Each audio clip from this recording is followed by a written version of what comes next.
Okay, Abani Ghani, everyone. This is Professor Rahh, Professor Emeritus, California State University, Long Beach, longtime professor for 34 years, former city councilman for the city of Compton, former Compton College Board of Trustees, and former Compton Unified School District Board of Trustees. We want to welcome you, each and every one of you, to the Conscious Corner, where we're going to have a very important discussion about one of our historical personalities. We have a morality to remember. We have a morality to honor those that paved the way for us, and we're going to have this discussion tonight. I want to welcome my brother and friend and colleague, Brother Rahh Maskani, who's responsible for this platform under the CNN Community Education Network program, which we're on every Tuesday and Wednesday at 6 p.m., where we have lively discussions, and we really welcome the guest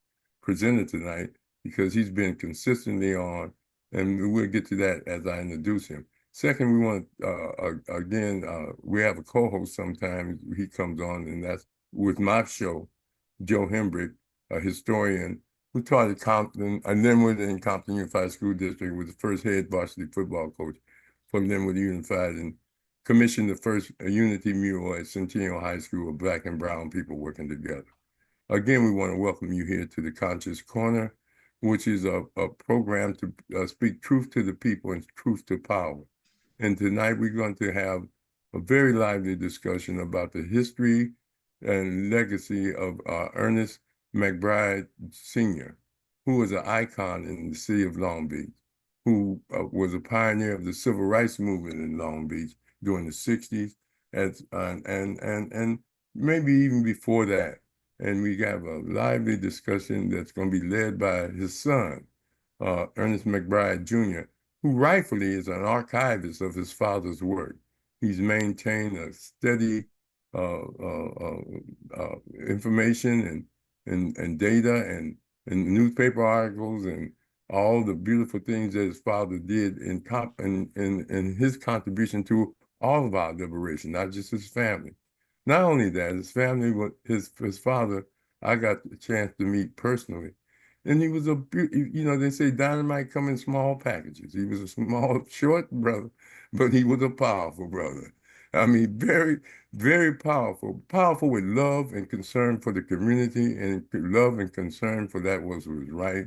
He did a great job with his family. Most of them have turned out to be professionals and hardworking people. If he was an example of anything, it was hard work, him and his wife, and they were just an icon for the family, the families around them to emulate, and they brought prestige to Long Beach as well as a historical dynamic that can never be forgotten.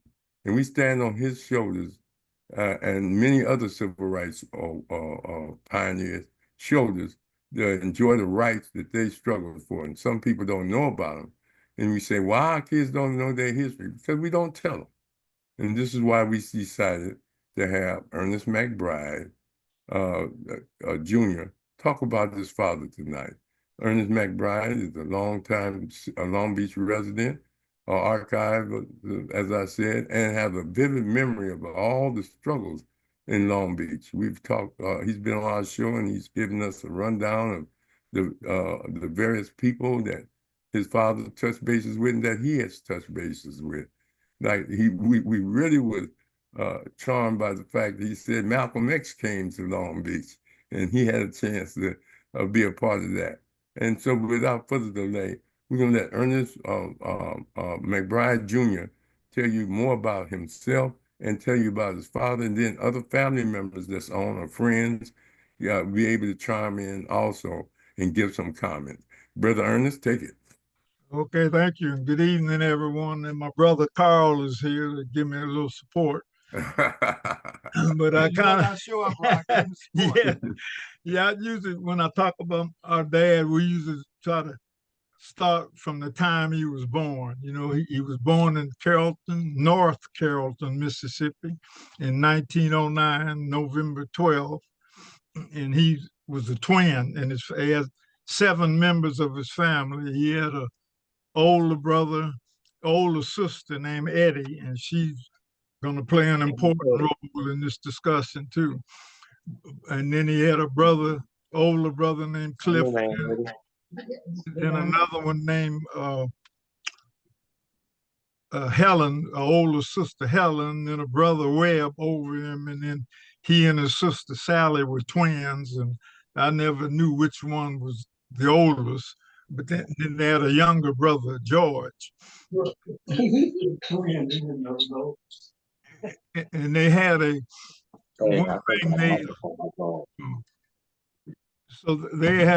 family had a kind of a struggle coming up, because between 1909 and 1918, the TV kind of ran through the family. And so it took his brother out, his oldest brother and the younger one, and then his sister, his twin sister, who was Sally. But they it was the mother and father survived, and also his older sister Eddie and his brother Webb, but he had TV like all of his life. He tests positive, because our family used to have to go to the health department and take tests, because he's lived behind us and we were always around him.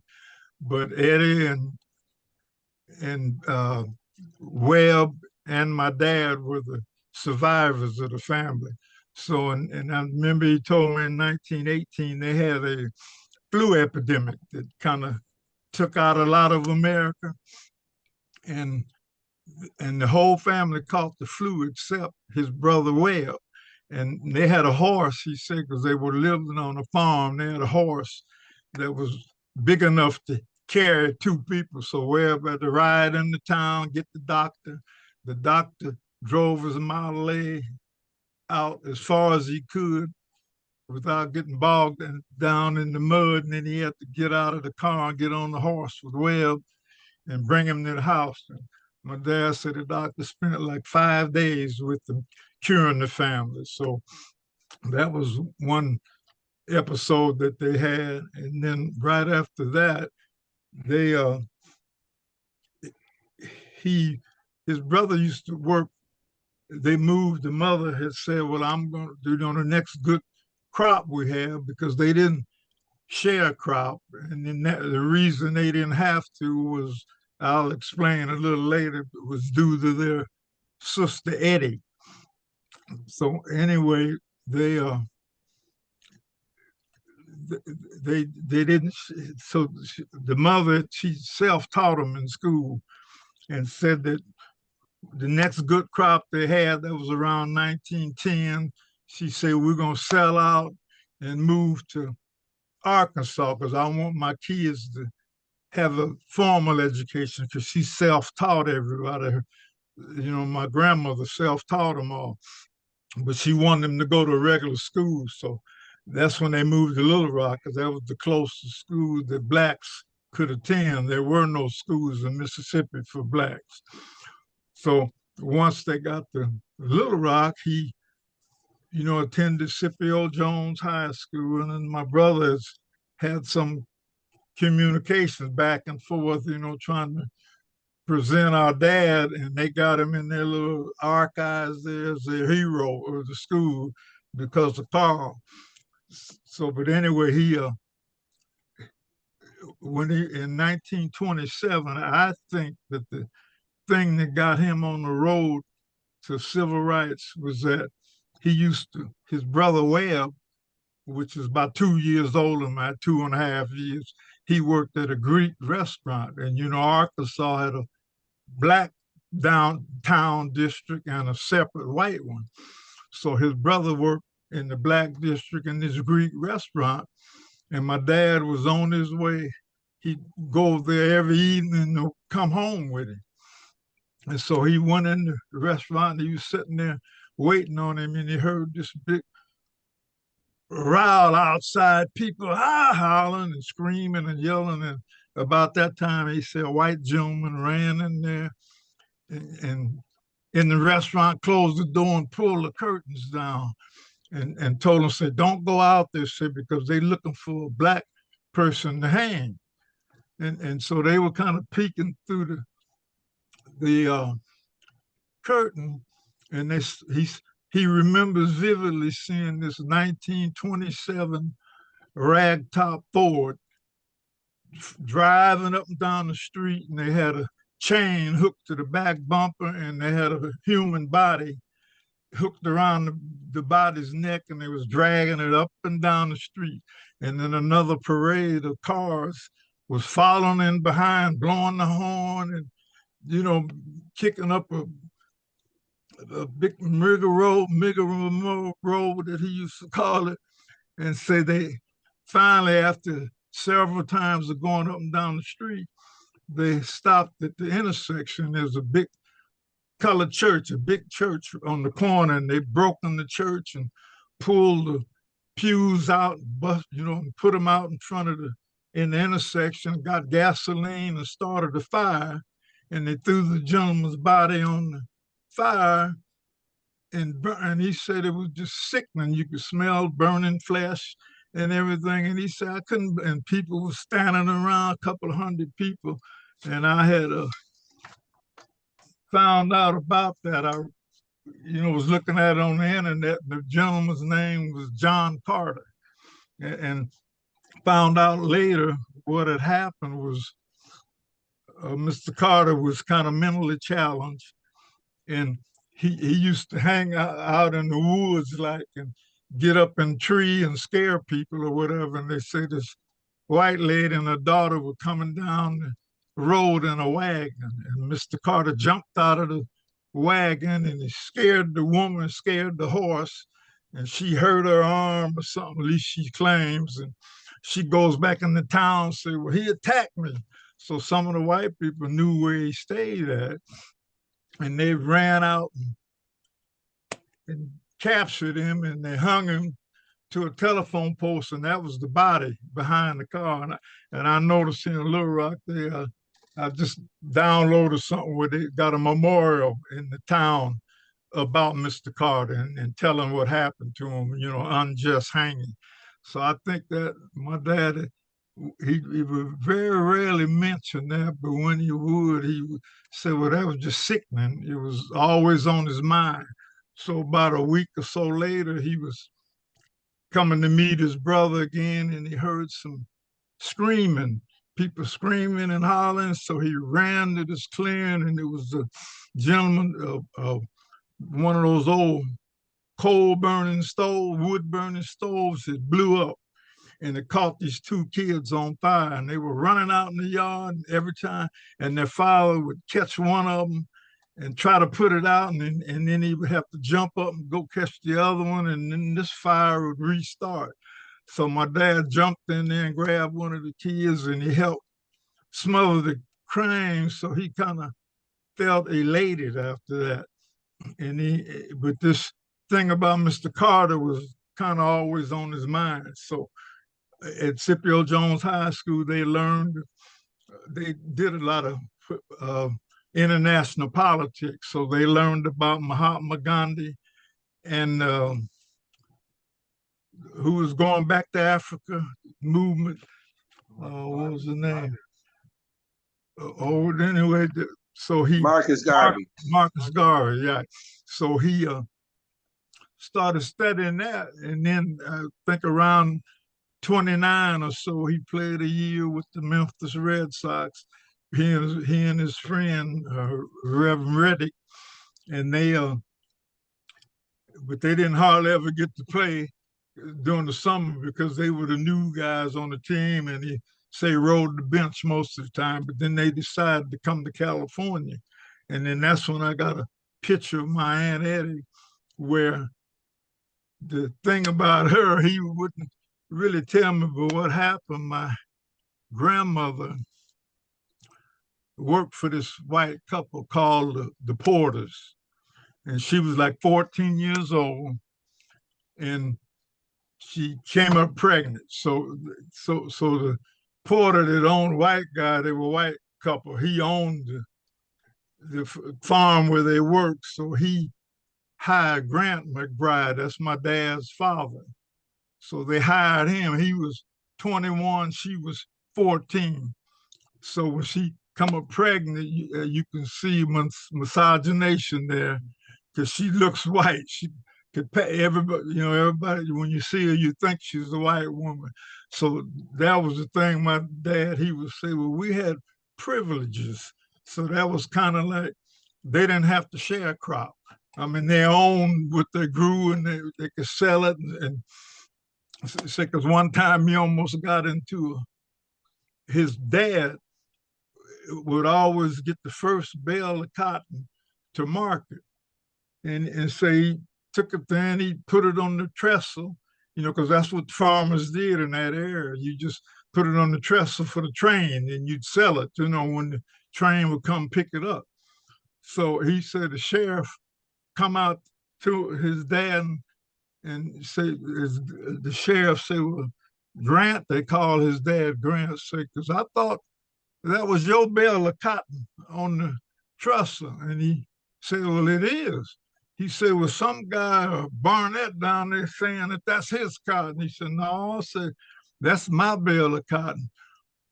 So the sheriff takes his dad down and said, come on down there, we're going to kill this. It was a white guy that they didn't like in town, boy. And tried to get his dad, said, here, take my gun and shoot him. He said, no, I'm not touching that gun. And so he went and claimed it, moved it back to his spot, and they came on home. And so that night, that Barnett guy came down. They lived down in a hollow, and he came down there and said, hey, said, I'm going to say, you guys be here tonight? Because my Aunt Eddie was sitting on the one that was half white. She was on the porch, but she wasn't feeling good.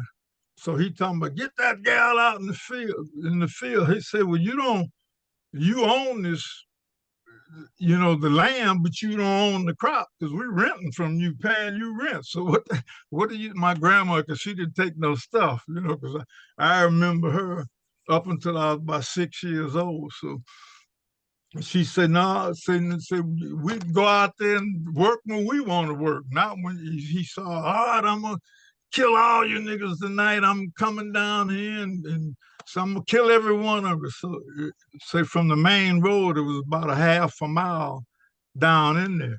And they had a couple of big trees as you come down in that gully.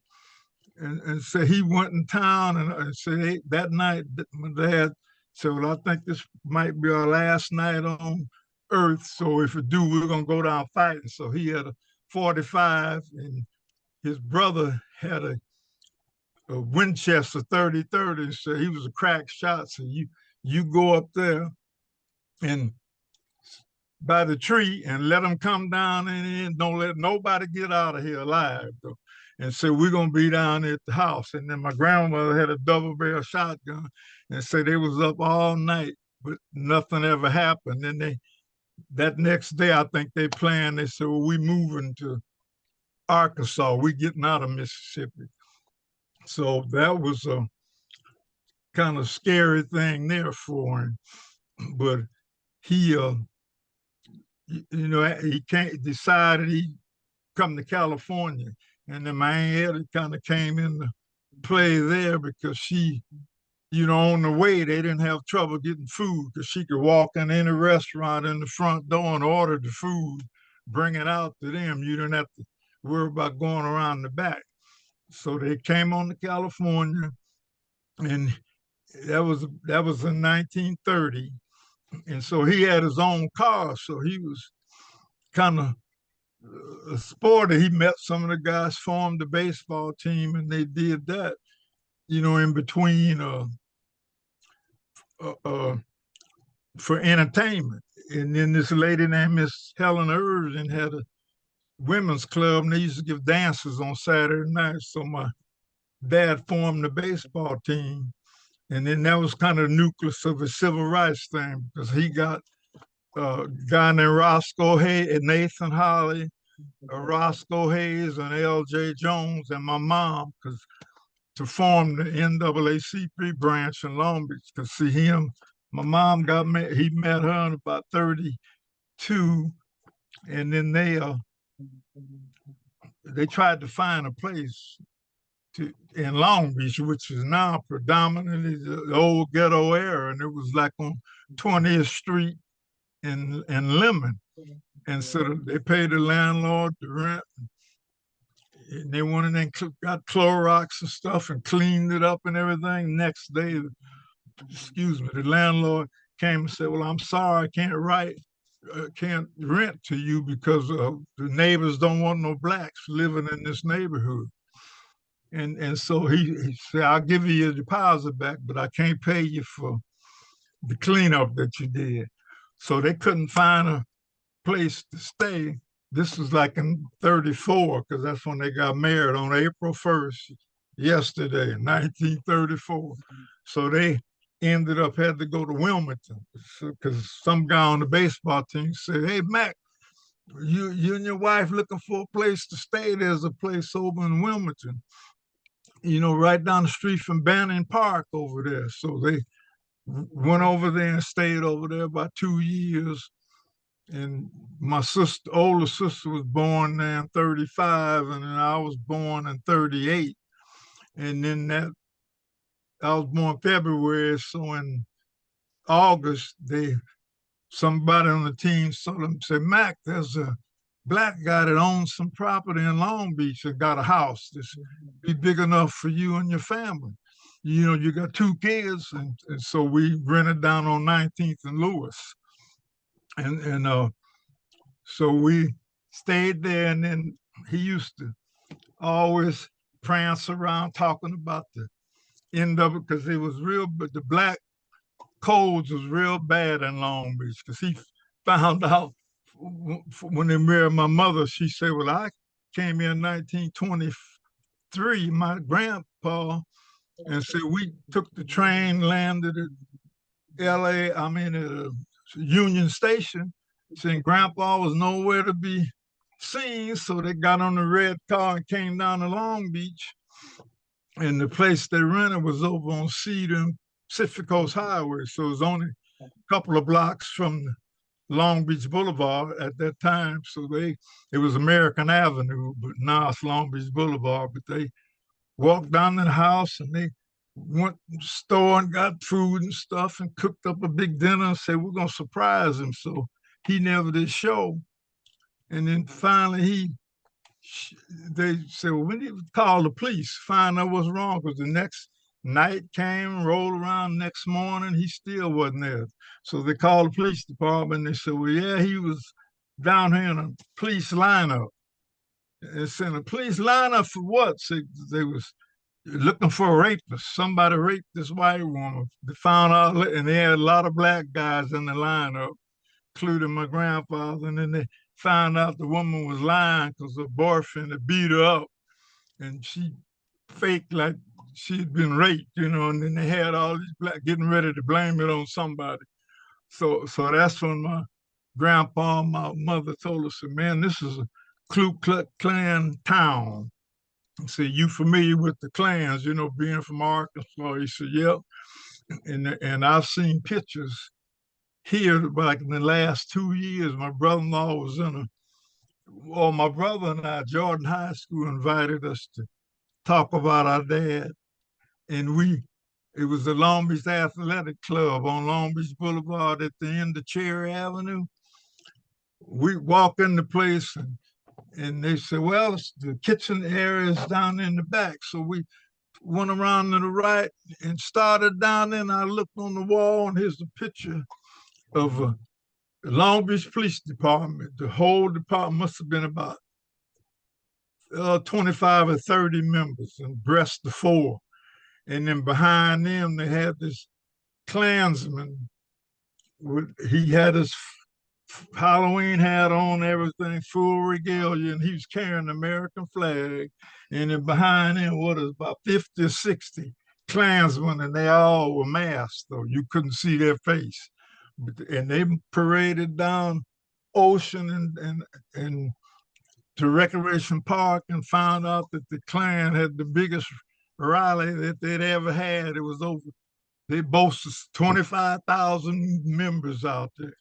So we know at that time, the police, they had the Jim Crow Jim Crow laws, because my dad said they would stop you if they saw you on the street, a black person, they stop you, say, hey, boy, you got a job?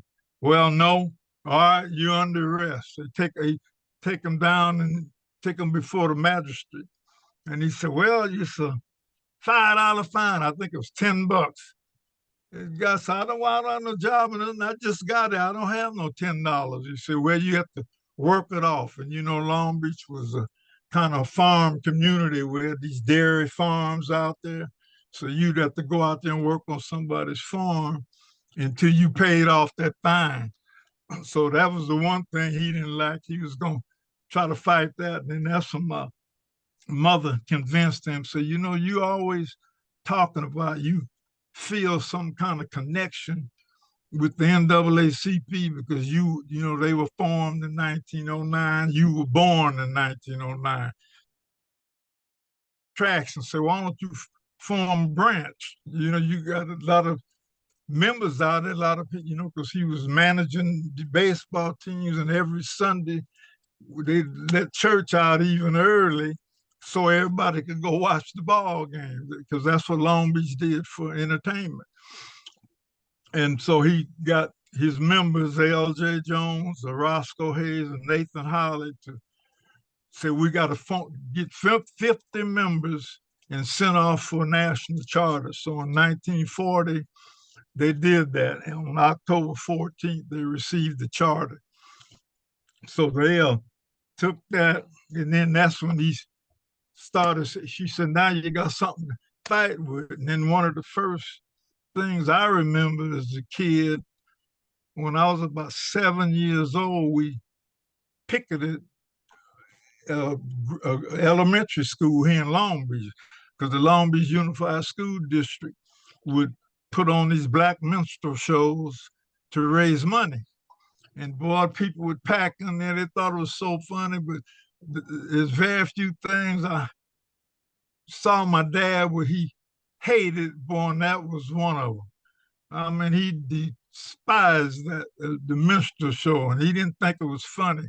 So I remember 7 years old, me and my older sister Barbara, because she was like about 10, because he had his own little mimeograph machines where we could make flyers and posters and stuff. And we made up all these flyers. And so the night of the minstrel show, the place was over here on Phillips. It was right off of Cherry and South Street.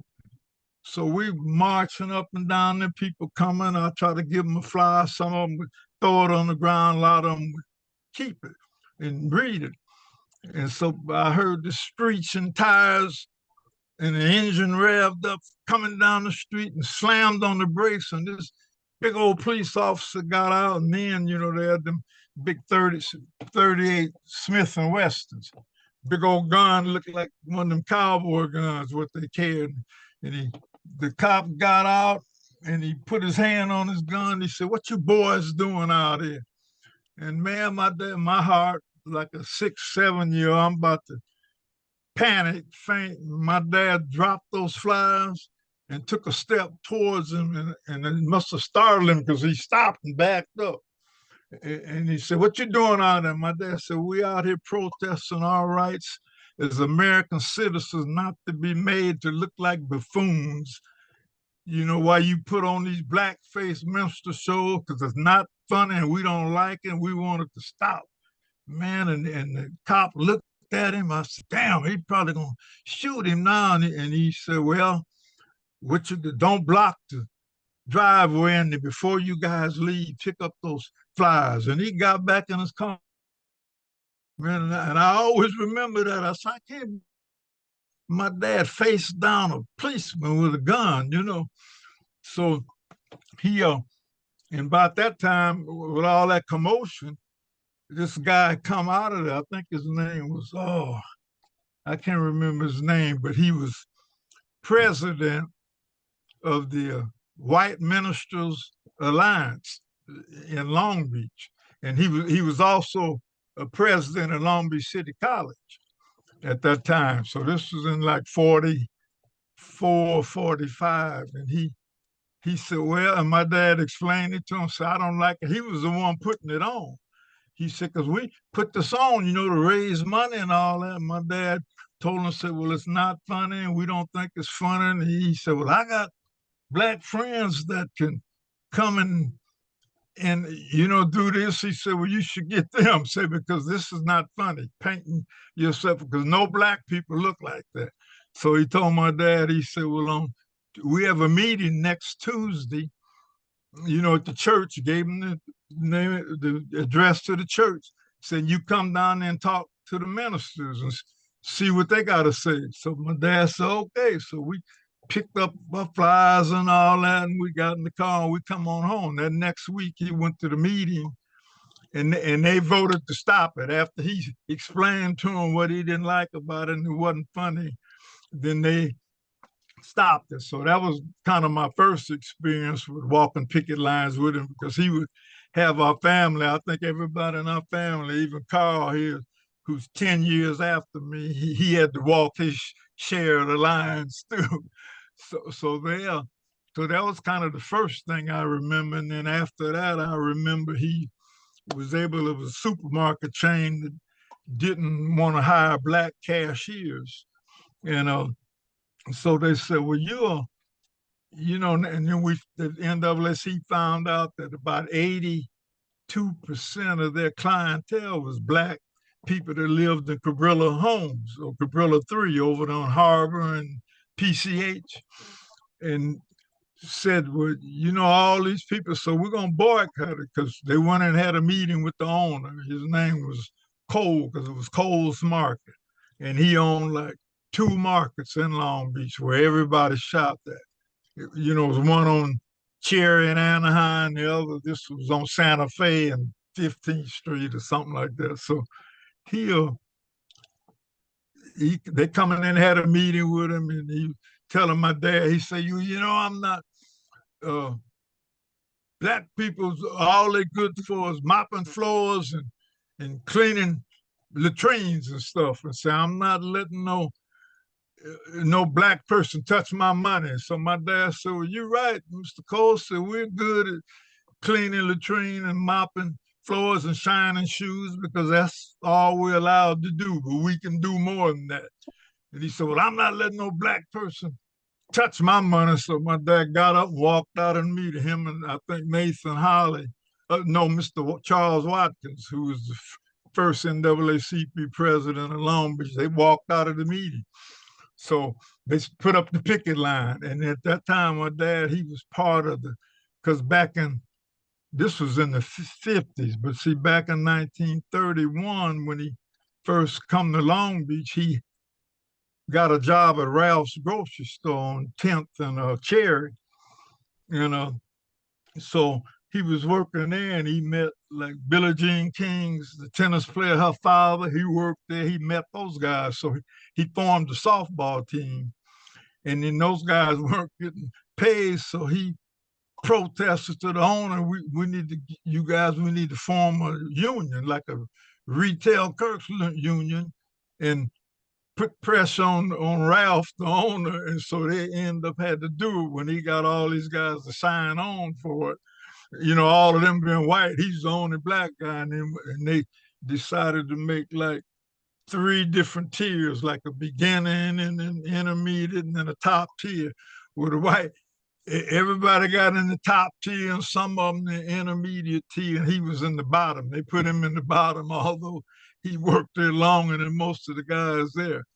So he kind of befriended them, and then those were guys, and then by the CIO union, the union guy, because he was a West Coast representative at one time, and they told him, say, hey, that market that you picketing, we can work with you and help you out.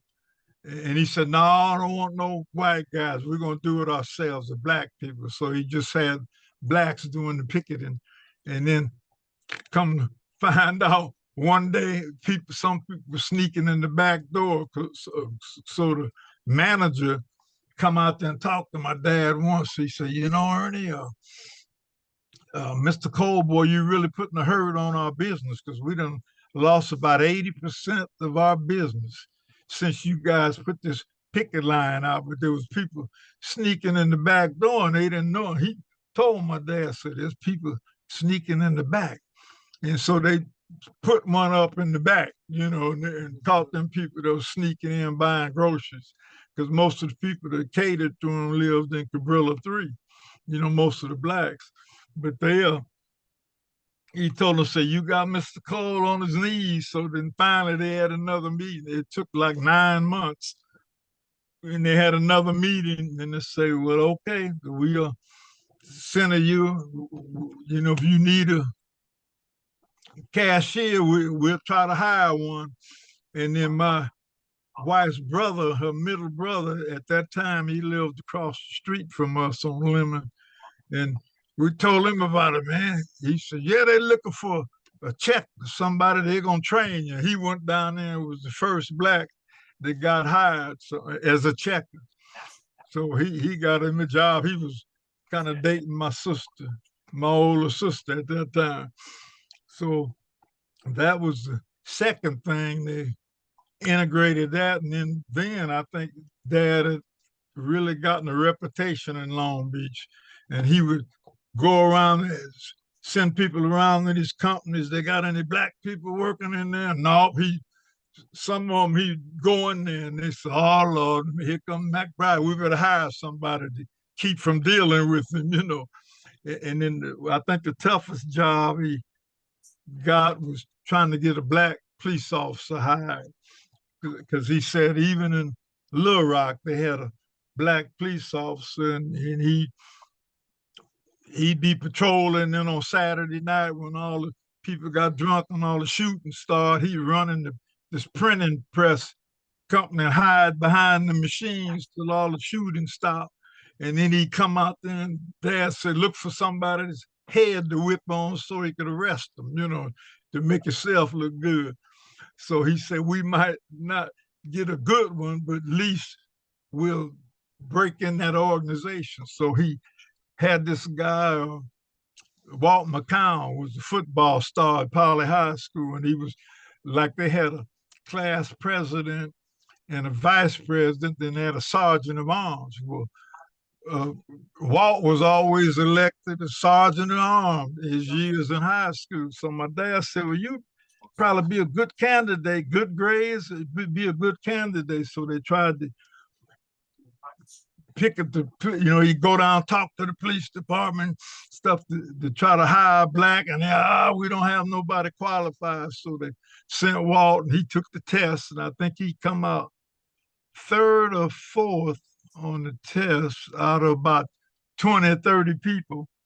And when it come to taking the physical, now here's an all-star football player. When it come, made all California high school, and when it come to the physical, they talking about he didn't pass because he had bad blood. So that blocked him out. So Walt got mad. He ended up getting a 4-year scholarship to Loyola and got his degree and went into business, and my dad couldn't get him. Said, he said, no, forget the police department. They pull that on me. I don't be bothering. So they got another black guy named DuBois. They didn't get him, but they told the blacks about it. Go down there and put in for the job. Because my dad would always say, hey, I don't recommend anybody. I just tell them about it and let them go. Because if he realized if you recommend a black person, they go down there and do bad, then it's a reflection on you. Well, we did what you said, but this Negro couldn't pass the test. So anyway, that fight lasted from 1940, because my dad even talked to a doctor. I had my doctor, pediatrician that we had at that time. He was a family doctor, but his name was Dr. Hiller, German doctor. And he said, Max, ain't nothing wrong with his blood. So you come and say, if you want me to, I'll go down there and vouch for him. So that's when Walt didn't want to push it. And he said, no, I'm not going to apply no more. I'm going to just move to Fresno. He opened up a pool hall business and went on to Fresno. So that was the second thing that Dad got done. And it took to like 43 to 1948 before he got a black hire, DuBois. And he was one like Dad say, he'd whip on your head in a minute to to build a reputation, which he had a reputation among the teenagers in Long Beach. And then that was the second thing. And then the third thing, they had a General Telephone Company, which is now owned by Verizon. It's located over there by Long Beach City College on Lou Davis Avenue and Clark. They didn't have any black clerk typists, working for them, no blacks.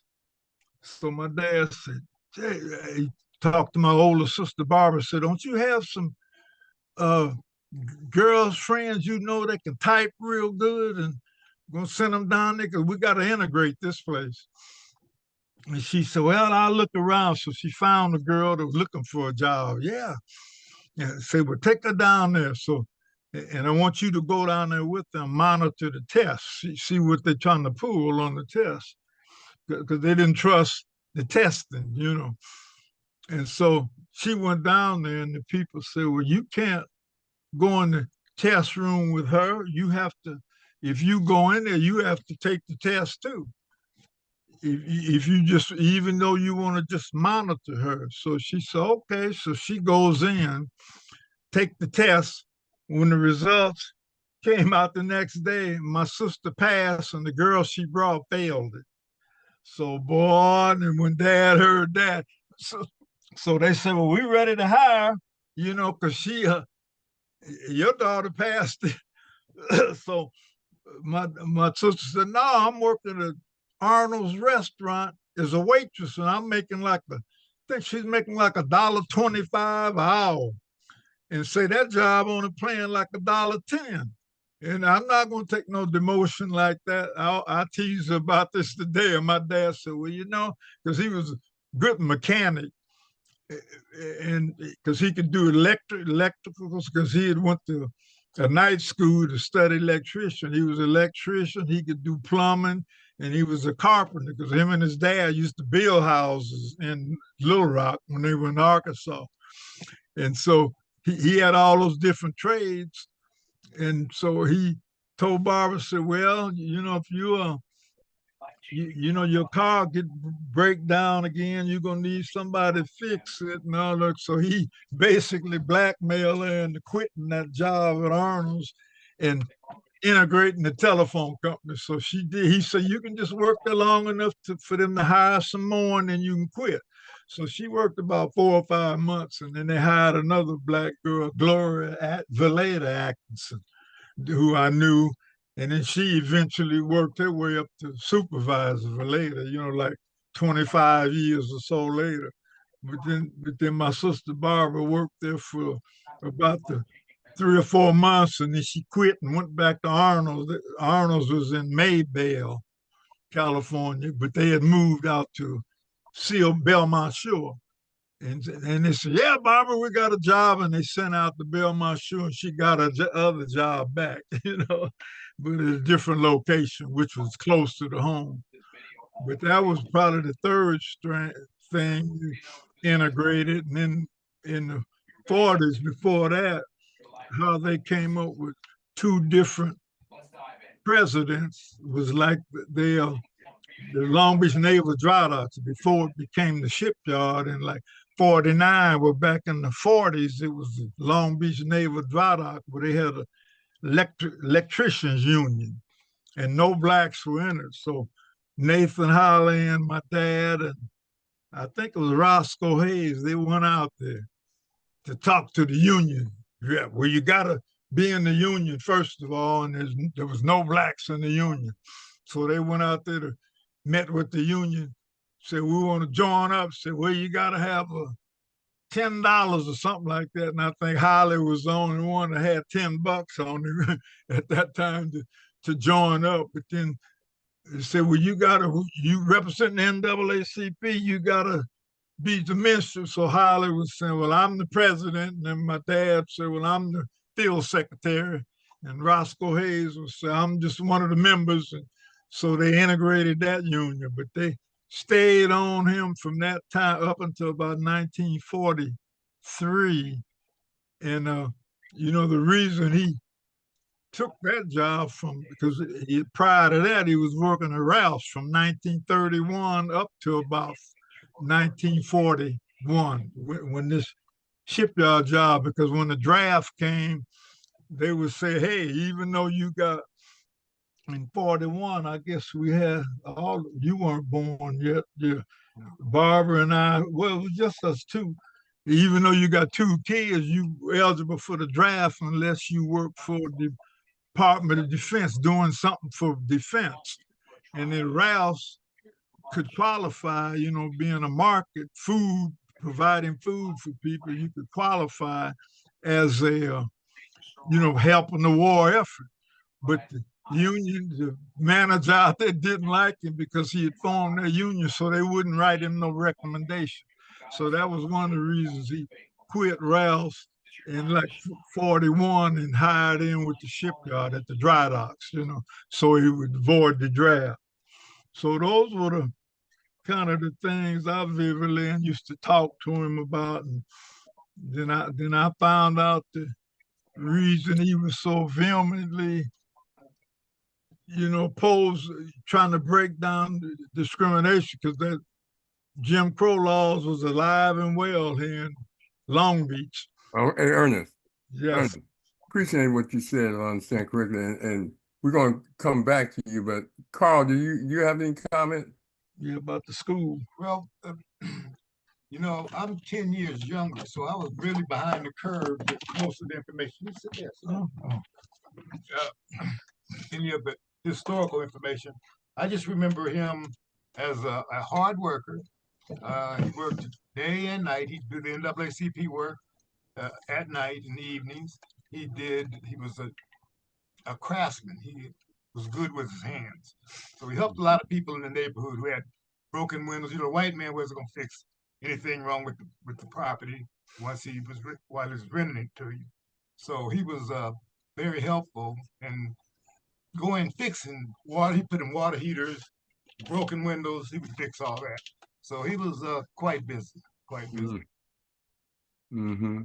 Oh, that was one of the things too. The police used to try to get when we lived on 17th, boy, they would, every time there was the NAACP meeting at the house, the police would show up and they'd be walking up and down the side of the house, and it was old rickety fence, and it was hardly enough room for two people to pass each other. And you'd hear these sounds, and my sister, she was about 7, I was about 3 or 4, and I said, somebody out there. And she go in there and tell Dad, there's somebody behind the house. And it was pitch black back there. Even with the porch light, we can turn the porch light on, because we lived in the rear. And you could come right off the alley and walk right down the back of the house. So he go out there, and it'd be 7 or 8 police officers out there. And he'd say, what you fellas doing? Oh, we got a call of a prowler in the neighborhood, and we come to check it out. They want to try to find out who was in the meeting. So he invited them in. Come on in. So you guys sitting out there, it was cold and stuff. You can come on in and listen. And they come in, look around, and they would leave. And they always tried to tell them, say, well, hey, we want to see the members list, because they was intercepting the mail at the Long Beach post office. Anything NAACP, they'd intercept that mail, turn it over to the police before they deliver it. And so he would always he had all these members in the CIO union, and when he sent out cards for meeting, boy, he sent out maybe 50, 75 cards. But he never, and then the thing that what he ended up on a lot of things, the reason our family ended up being the ones protesting, because a lot of the other people, their jobs were threatened. Because see, they wanted to know, most at that time, black people, you only did house cleaning, or you worked in the hotels, that Wilton Hotel down there, or you cleaned somebody's house. And in the men, it was either shoe shining or janitor work, And so no decent jobs until he got on the city and got the police officer hired. And then that opened it up for the fire department and the rest of city employment. because the only when he came in 1930, the only black person that worked for the city of Long Beach was a Mr. Levi Howard. And his wife, we call her Mother Howard, but they owned a big apartment building there on 12th and Martin Luther King Avenue. They owned that apartment complex there. And when black people come to town, they would tell you if you were single, you had to go to Mr. Howard's. That's where you could stay, because he had it broken up in rooms where he had about 15 or 20 rooms. So you had to go over there. But and unless you own property, and there were some blacks that owned places, but otherwise you couldn't stay. That's what he and my mom had to go to Wilmington, because you know, with restrictive covenants and stuff, you couldn't stay in Long Beach. A black person couldn't. And so that's how he kind of protected a lot of people that were in the NAACP, because like he said, we know we had more than 50 members, because that's what we had to have to start out. But then most people worked for white people. You know, you work cleaning up their house, or you work downtown at the hotel, so they put pressure on your job. So most of these people, the work they did was invisible, but he was always out front because he worked in the community. You know, people get plumbing problems, boy, they call him, any kind of problems where he did it, and that's how he made his money. So he said, I'm making more money here than when I was a junior mechanic over Cotton Smoller Fords, you know, in Wilmington. Yeah, handyman. That job, yeah. Yeah, handyman. Willie Martin, junior or senior, y'all have any comments? Is Carol there? Take yourself off mute. Willie Martin, are you there? Carol should be there. Carol, is Carol, you there? Okay. What about Nicole Garrett? Gravet.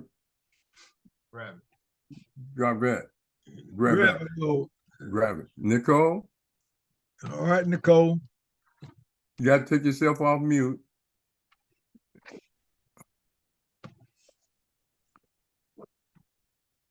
All right. They bail out. I talk. No, I'm here. I just wanted to say, every day that I miss my grandfather every day, and I know it's been years and years, and he was such a blessing, and he was such a wonderful individual, and I'm all grateful that he was brave enough to accomplish all that he did. And I know that that's where a lot of residents from Long Beach have benefited from his bravery. Yes, that's a good word. Yeah. That's one other thing there too. I almost forgot, like Mr. Charles Watkins.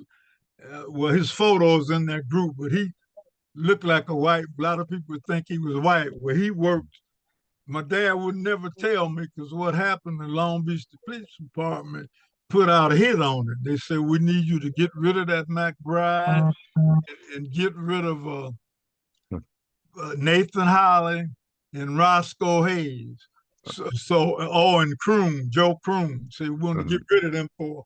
Well, Mr. Croom left town, went back to Alabama, and Nathan Holly moved up to LA, broke out. And so my dad, he was here to face the music alone. He said, because with my big family, there's nowhere I can go. But so if they want me, they got me. But Charles Watkins told him years later, he said, man, these about 5 or 6 officers got on the elevator, and we was riding down. They was talking about that, said we need to get that McBride and Joe Croom and Nathan Holly.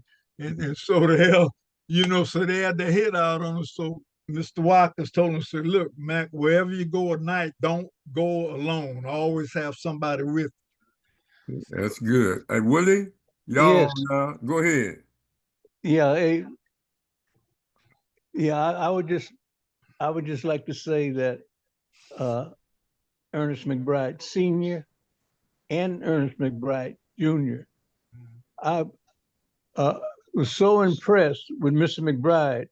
I'd come over to see his youngest daughter, Carol, and I would end up listening to him. He was instrumental in some of the work that I had done in the community. He was my example. And the thing that I'm really impressed with is a high school called Ernest McBride High School. Mm-hmm. The house he had on Lemon has a monument, a plaque that the city gave him. I mean, a man that came from his background and achieved the things, it's mind-boggling. And he's probably impressing me as much as anyone. Uh-huh. Yeah, well, Willie, you got a legacy yourself. And you at 555, you, Jimmy Swan, and all the brothers and sisters that worked there. And you standing on the shoulders of Mr. McBride. I didn't meet him until 1968 when I came out there through Martinville them. And I'm gonna give you my position in a little minute. What about Evan Walker? Any comment? Carol Walker, yeah. Is that Carol Walker? Well, it got Evan on it. I guess that's the computer name. Hello. Hello, I'm his godson, and I'm just coming on to support my god grandfather. Okay, good, Evan, and we appreciate that. Anyone else want to make a comment? Yeah, I'll make a comment. My name is Carol. I'm Evan's mother, and like he said, Mr. McBride and Mama McBride has been a example. My kids didn't have, grandfathers growing up. They had passed on, but he's been an example. But one of the things that I really want to say is, how do we get these kids today to hear about this history? Because I'm a preschool teacher and I know other teachers, and our children just don't know about like what others have done to get us where we are. So what can we do to get this word out? Like this story about Mr. McBride, because I didn't get to meet him. I think he had passed. I've known Nicole. Nicole's my best friend for about 30 years. So I didn't get to meet him, but wow, what an incredible man. And so my question is to some of the panel, you and other people, how do we get our teenagers and our college students to learn about this history? Okay, that's a good question, and I'm gonna see if anybody else want to try to answer it. Brother Hembrick, are you still there? And what about you, Rashaki? Yes. Well, we have the Community Education Network that's online right here that I'm sharing on the screen. And we have these programs every week. If you have the podcast on the website, and you have audio, all the shows on audio.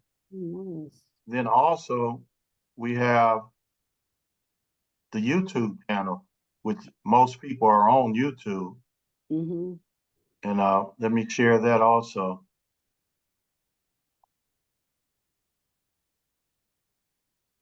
Bear with me.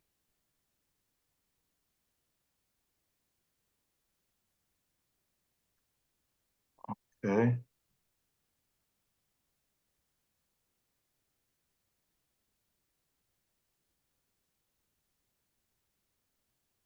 Here's the YouTube channel right here. Oh, community. And you see we have 550 videos. Wow. The one tonight will be 551.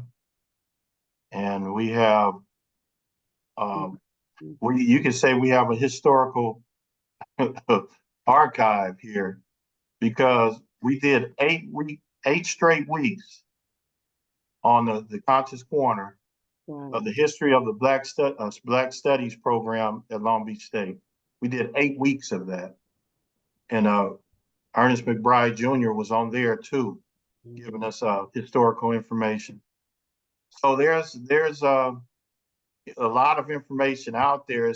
It's who's going to direct the children to it, who's going to expose them. We also are offering for younger people to come on and do things with us also.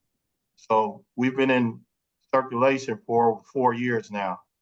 So that's one avenue to get them to learn history, local history in Long Beach, Compton, Los Angeles.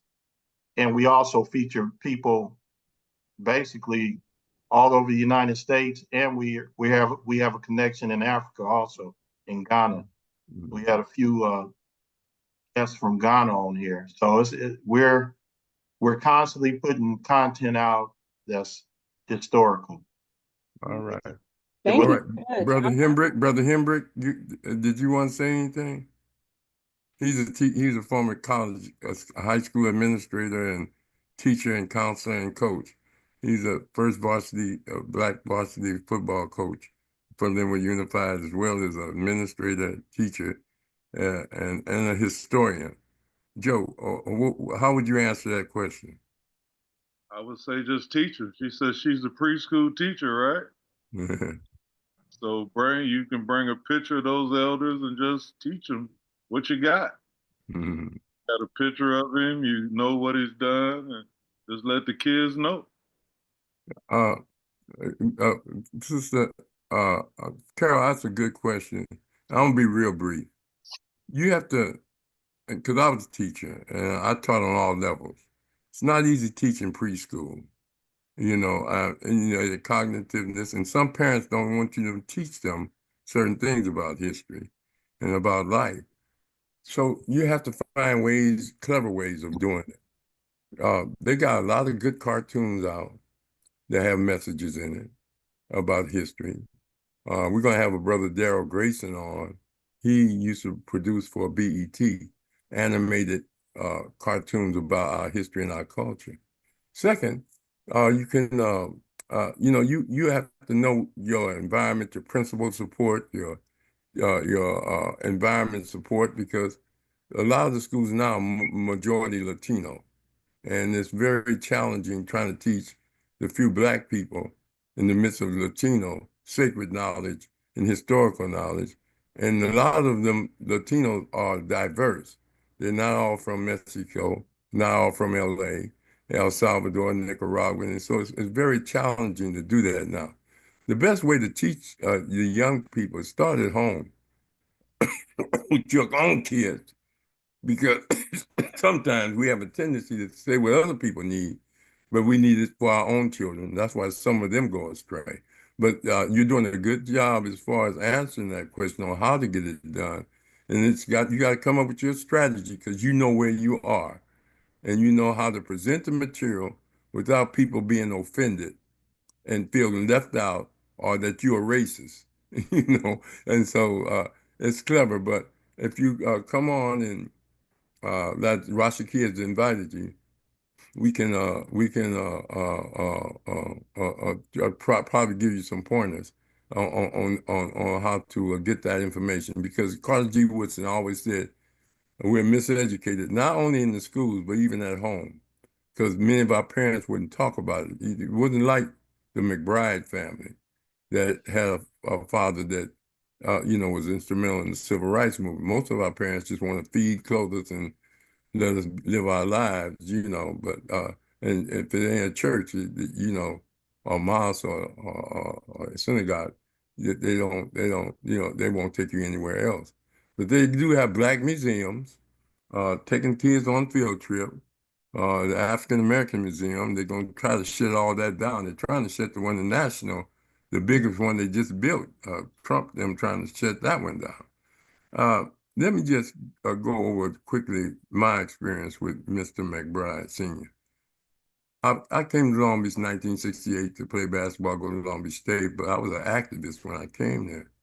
So somehow, either through Martin Veal or through Willie and then I ended up going by Mr. McBride's house. And I think Carl and Martin was running buddies at that time.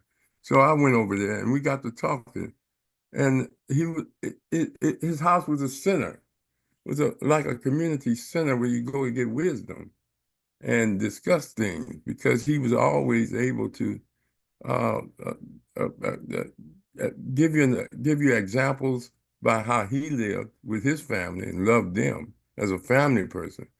And that inspired the other people to be strong. as he educated people, also was able to mobilize families. When you talk about the Crooms, you talk about the Andrews, you talk about the various families in the neighborhood. See, that was pre-gang, street gang, notorious, being notorious. So families were notorious. I mean, they stuck together. It was concentrated in Long Beach. And so Mr. McBride was one of the bravest persons, as Nicole said, because even though he was doing what was right, he had experience where they hung people, as Ernest was saying, and drug them for no reason. But when he came out here, there was a black movement that liberated black people to stand up. He was standing up already, but it gave him strength to even stand up even more and be more bodacious because of the black movement that was going on in the 60s. And he was a rare politician that did not go to Mr. McBride seeking his endorsement. Especially Miss McDonald, Congresswoman Miss McDonald, and others. He was instrumental in getting the first black city councilman elected. I really think he could have ran for office himself, but for whatever reason, he didn't do it.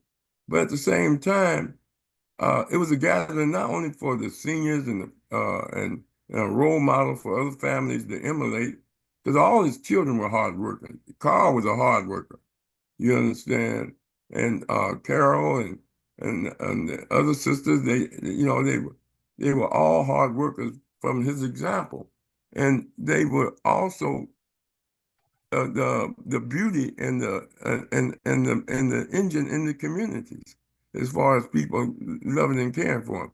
He was so powerful. White folks not only put a hit out on him, but accused him of being communist and put him on COINTELPRO, counterintelligence program. I'm hoping that one day they will, under the Freedom of Information Act, present to the Long Beach Department, the FBI, and everybody, and get a report back on their surveillance. Their surveillance, if they haven't done it, and print this stuff, because as Carol said, Nicole said, and Carol, that people need to know this history. That people actually, because they were standing up for what was right, they had a tendency to think that they weren't in danger. So they were just asking for just minimum rights, just the right. Rahh, yes. Not to interrupt, but this picture here is a picture of Benjamin Hooks. Yeah, I remember Benjamin Hooks. National president. And what brought him out here was that accusation that our dad was a communist, right? And was running the party. So he come out in, sat down, had a meeting with them. And then at the end of the meeting, he told my dad, "So everything you've been doing, you keep on doing it, because that's what this organization is all about." And so that got rid of that, Yeah. Benjamin is a strong brother. He was over at FCC, and as well, is that Frank Berry with him? Yeah, President. Frank Berry was president. He was president of the local branch at that time. But see, families were strong. If you get the father, when you get people to stand up, because you stand up, that makes them feel comfortable. And what Long Beach needed was somebody to stand up. And Mr. McBride started the Optima Club, as well as the NAACP. And I remember he had me speak at the Optima Club. And I just adored the man because of his bravery and the challenges that sometimes he didn't know that they were trying to undermine him, the FBI and all the other people. But at the same time, his family was an institution at the same time. Everybody, they married each other locally, neighbors and stuff. And it was just a beautiful thing to see. And he was such a great humanitarian. And we used to play cards in the back of one of his properties. Me, Joe Ware, William Martin, I think Yak. Mohair, yeah. Mohair, all of them brothers. And it was a beautiful setting. But at the same time, we respected this place as a sacred place to go. And you felt safe there. And you left there with energy. And this work I need to go ahead. mention my mother's grandmother, yeah, our great grandmother, because that was Veal's, that's Martin Veal's daddy, right? Yeah. And that's his grandmother. She lived to be 110. So Well, I wish I had some of her genes. Martin got a but, longevity in his family. Yeah, and see, that's the thing about civil rights workers. They think they're doing it, and all you're asking for is the man to live up to his word, his constitution, that all people are supposed to be treated fairly. So you never thought that that would get you killed or get you undermined. Martin Luther King didn't think, I mean, he knew he was in danger because of the South. But, you think you're standing up and doing God's work and doing the work for the people, even though you may not benefit from it. But William Martin, the Giles family, Bobby Rhodes, Bobby Rhodes was a hell of a man. You understand? It was just a beautiful community. And what made it beautiful was the McBride family, because they set an example for all the other families, for many of them. Some didn't participate, but a lot of them did. So, anybody, Ernest, if you have some closing comments, go ahead. And we may have to do a part 2 to get to the other stuff. Go ahead, I sent Mr. Rashimkhani that kind of quote that my dad used to say at the end, if you couldn't, if he could bring that up. Which one? It's the written stuff in the red, yeah. And the lady in the white, that's your mom, that's his wife, right?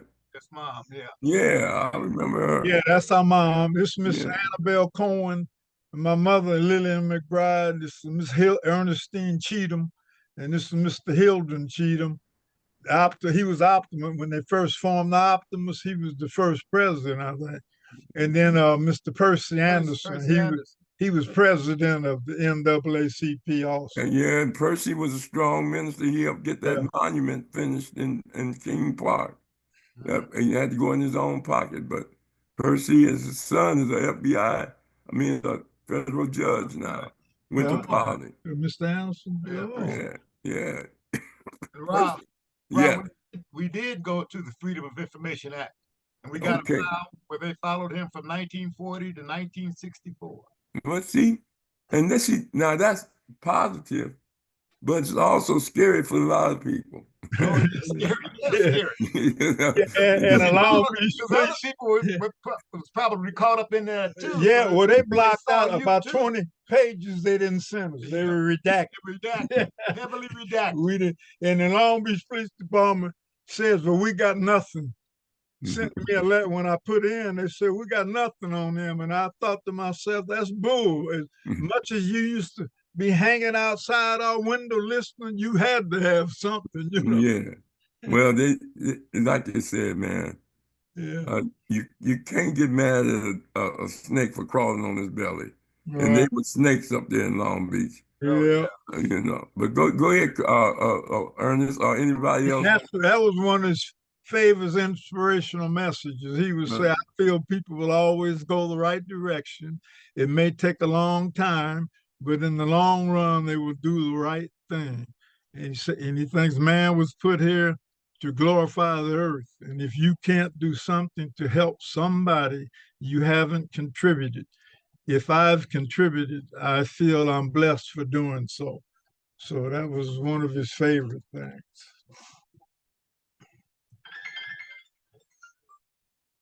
Okay. You on mute, Rahh.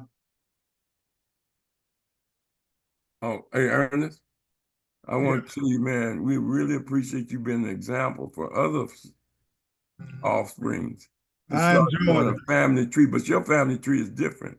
Yeah. It's really an archive, saving newspaper articles, pictures. That's a beautiful thing, man. We want to commend you for that work. That's not easy to go do all that research and to maintain it and to keep it in a structure in which you not only doing it for the family, but you're honoring your father at the same time. A lot of people don't remember the scripture say, honor your mother and father so your days will be long. And you're doing that, brother. You live long enough to inspire Nicole, Carol, and all the individuals that's on this show today to hopefully they'll be inspired, that they look into their family and find out all the richness of their family. You're going to find some mess. All of us got issues in families, but at the same time, it's a beautiful thing what you've done. And we really appreciate it. And in closing, Rochki, you want to tell us what's coming on tomorrow? Okay, I appreciate you having us, Jeff. Let me see here. All right, we got Dr. Inky Reels coming on for about the 4th time. He's originally from New York. He's been on the podcast scene for a while, and he's a naturopathic doctor. So he's going to talk about bone regeneration. That's tomorrow.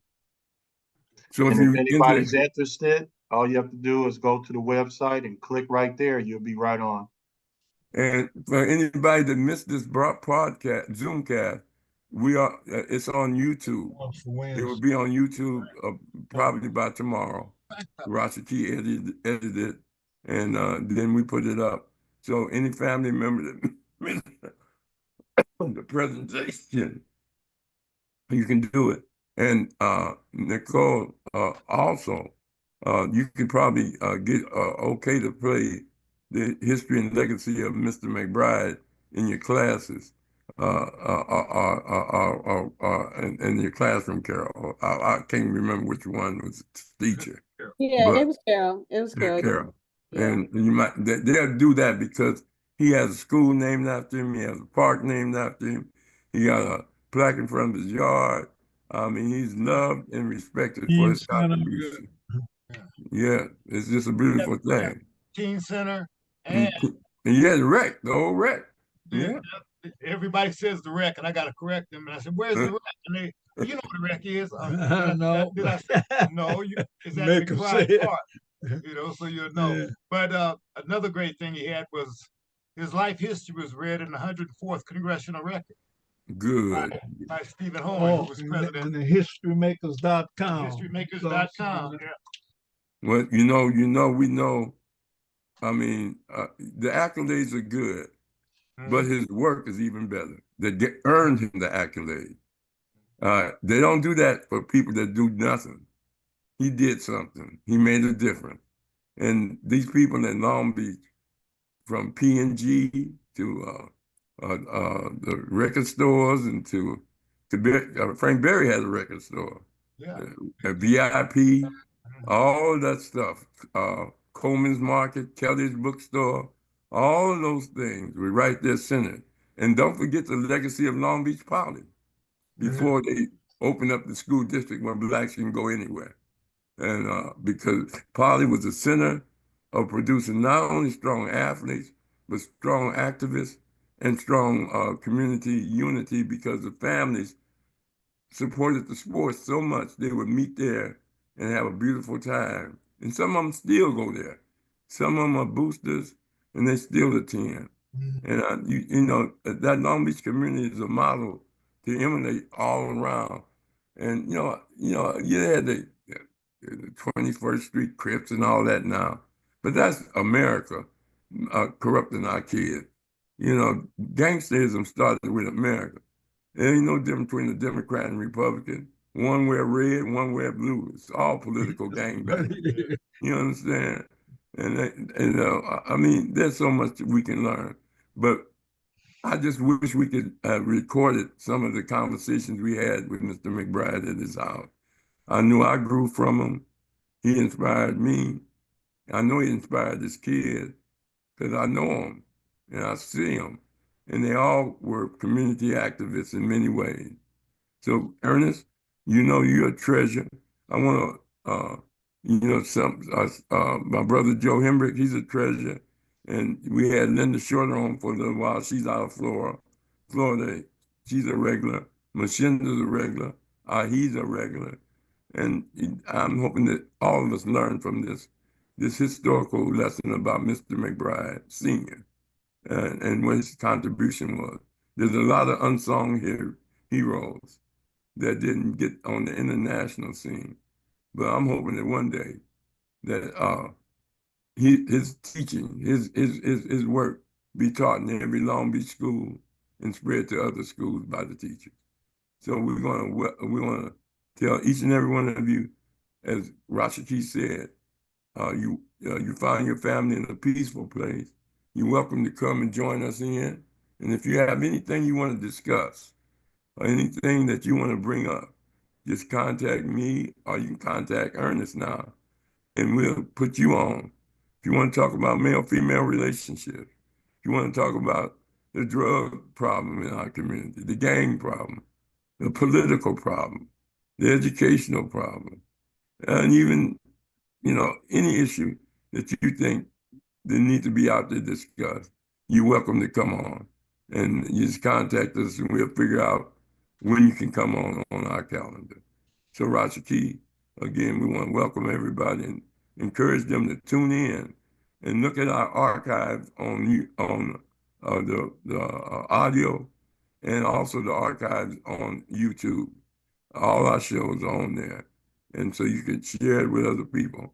And we really appreciate all of you that tune in to hear this historical and well-deserved presentation by Ernest McBride Jr. because he set an example. What we all should be doing is keeping our history of our family, our mothers, our fathers, the good and the bad, and just keep it so the other kids can learn from it. Because they think life began when they were born, and they don't know what the struggles we've been through. And they think we ATMs or Cash App, and that's it. And we got to get out of that and teach them some sense that life ain't easy. Life, things that happen that you're not expecting, that knock you down, and you got to be able to withstand it. You can't, it ain't about me, myself, and I. It's about all of us. When one hurt, all hurt. And I really enjoyed meeting Nicole and Carol because I never got a chance to meet the grandkids. But I can tell you this, boy, you come from a good stock. You got good genes in you. And that's why y'all are teachers and professionals yourself. All right, we're going to close out. All right, Carl, I'll call you later. Here's my granddaughter here. She's did all my photos for me.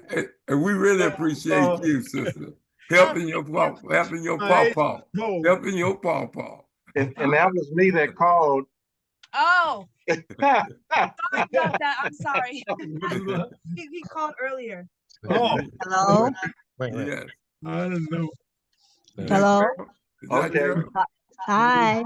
Mr. Mark. I want to just thank my brothers for doing such an outstanding presentation. Thank you. Yeah. We're going to have him do this. They say I'm too long-winded. I get wound up, so I have to have Carl to poke me. We know. Wouldn't shut up. But it's good trouble. It's good trouble. Hey, Carol, everything okay? Yeah. All right, then. Everything is fine. All right, then. I'll give you a call a little later. Each one teach one. All right. Each one teach one in Conscious Corner. All right. Thanks for being here. All right, thank you. Got Willie Jr. watching. He's got some real good information now. Willie Jr. Okay. Willie Jr. My former student. Yeah. Brother, man, I miss you, brother. All right, thank you, sir. How you doing? Good things. And, yes, sir. Made a beautiful transformation. I appreciate that. He teaching his son to come up. Yeah. Well, he got a lot to teach. Yeah, Yeah, he's been through it. All right. All right, y'all take care.